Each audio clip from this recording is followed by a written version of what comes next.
Dalam lanskap peperangan modern yang penuh resiko, kekuatan udara kini tak lagi dianggap sebagai keunggulan tambahan, melainkan sudah menjadi kebutuhan mendasar. Siapapun yang menguasai langit, dengan kebebasan untuk bermanuver tanpa batas, akan memiliki tingkat dominasi lebih tinggi dan keunggulan psikologis yang tidak bisa dianggap remeh.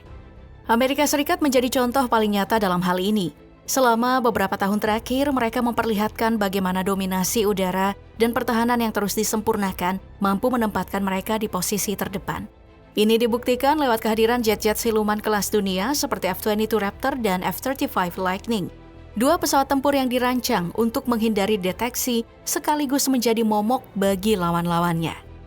Namun, meskipun superioritas udara sangat menentukan, kekuatan darat tidak bisa dipandang sebelah mata. Ada sistem pertahanan darat yang dikembangkan untuk menjadi penyeimbang dalam menghadapi ancaman dari udara.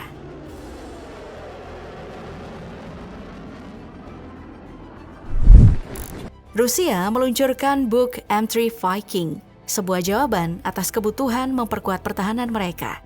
Sistem ini dirancang dengan kemampuan untuk memburu dan menjatuhkan pesawat siluman seperti F-22 dan F-35 berkat radar mutakhir dan rudal baru yang lebih efektif. Seri Buk sendiri sudah lama menjadi tulang punggung pertahanan Rusia.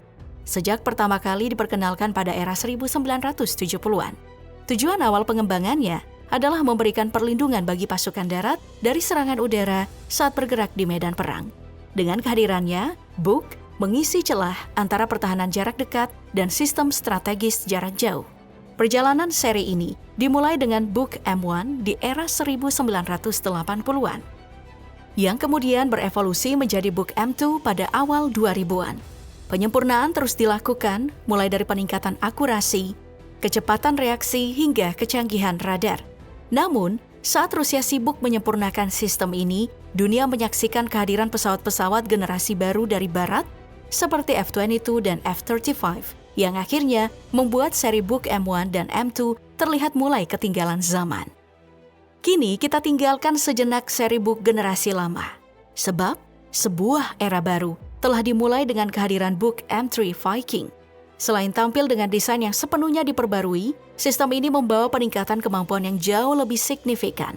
Tidak hanya dirancang untuk menghadapi ancaman seperti serangan rudal, drone, dan amunisi berpemandu presisi.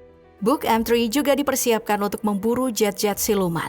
Ia seakan menjadi jawaban Rusia terhadap tantangan udara yang terus berkembang mengikuti kemajuan teknologi. Buk M3 atau Buk M3 mulai resmi beroperasi di tahun 2016.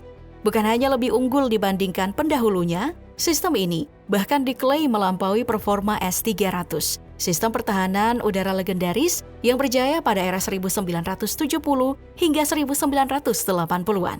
Sebagai sistem pertahanan udara jarak menengah, Buk M3 memiliki jangkauan operasional hingga 70 km. Artinya, ia bisa ditempatkan di posisi strategis untuk menghadang musuh tanpa harus berada terlalu dekat dengan zona pertempuran. Tak hanya itu, kemampuan jangkauan ketinggian Buk M3 juga patut diperhitungkan. Ia mampu mencegah target di ketinggian hingga 35 km, sebuah angka yang membuatnya efektif menghadapi berbagai ancaman di langit, kecuali objek di orbit rendah. Dalam soal kecepatan, rudal Buk M3 melesat hingga 8,8 Mach. Dengan kecepatan setinggi itu, bahkan jet tempur tercepat sekalipun akan kesulitan untuk menghindari serangannya.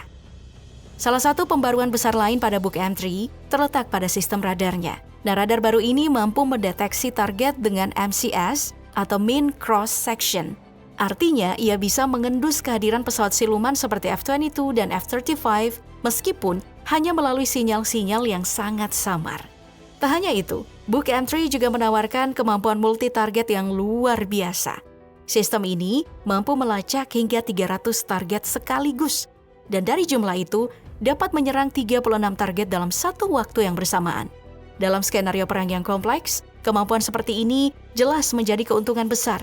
Bayangkan saja, saat musuh melancarkan serangan dari berbagai arah secara bersamaan, Buk M3 tetap mampu mengunci, melacak, dan menembak mereka dalam hitungan detik.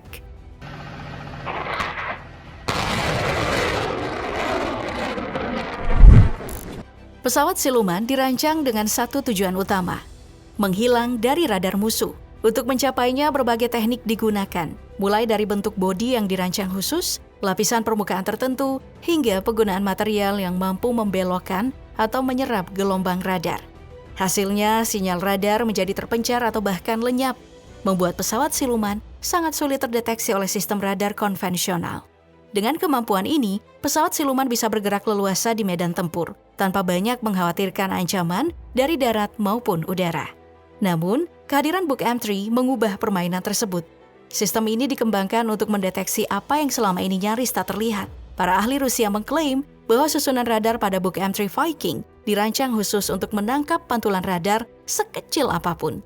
Ini memberikan peluang bagi Buk M3 untuk menemukan keberadaan jet-jet siluman seperti F-22 dan F-35, meskipun keduanya dirancang untuk menghilang dari pantauan radar. Tentu saja, Buk M3 mungkin tidak selalu berhasil menjatuhkan pesawat-pesawat siluman tersebut setiap saat. Tetapi kehadirannya saja sudah cukup untuk membuat pilot berpikir dua kali. Pesawat musuh kemungkinan akan mengubah jalur penerbangan, menjaga jarak dari wilayah konflik, atau terpaksa terbang lebih tinggi dan lebih jauh, yang berarti konsumsi bahan bakar meningkat. Dan waktu operasi di udara pun menjadi lebih singkat. Ada juga kemungkinan pilot mengaktifkan sistem pengacau radar untuk menghindari deteksi, tapi itu justru membuat operasi mereka menjadi kurang efektif. Di sisi lain, keunggulan Buk M3 tidak berhenti di kemampuan deteksinya saja. Sistem ini bersifat mobile, dipasang pada kendaraan lapis baja beroda rantai yang memungkinkan pergerakan cepat di medan perang. Berbeda dari sistem rudal statis yang rentan diserang, Buk M3 bisa berpindah, menyesuaikan diri dengan perubahan situasi, dan menembakkan rudalnya dari garis rendah. Mobilitas ini bukan hanya memperbesar peluang serangan, tapi juga membuat Buk M3 lebih sulit dijadikan target. Karena sebelum ancaman benar-benar menghampiri, Buk M3 sudah siap untuk menyerang terlebih dahulu.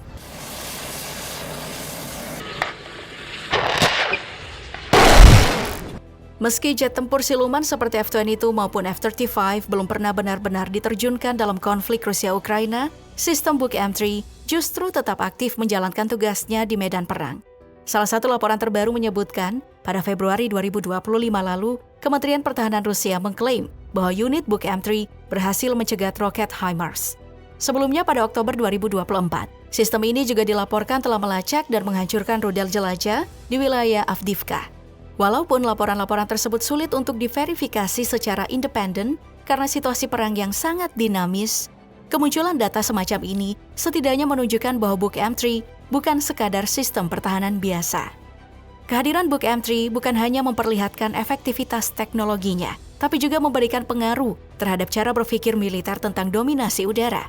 Selama bertahun-tahun, kekuatan udara kerap direpresentasikan lewat kecanggihan pesawat siluman. Barat meyakini bahwa inilah simbol supremasi udara. Namun, kehadiran sistem rudal seperti Buk M3 mulai mengguncang keyakinan tersebut. Buk M3 kini berdiri sejajar dengan sistem pertahanan modern lainnya seperti S-400 dan S-500 milik Rusia, serta HQ-9B dari China. Bersama-sama, sistem ini mulai membentuk gelombang baru dalam strategi pertahanan global, tren yang secara perlahan mereduksi dominasi mutlak yang selama ini dipegang oleh Amerika Serikat dan NATO.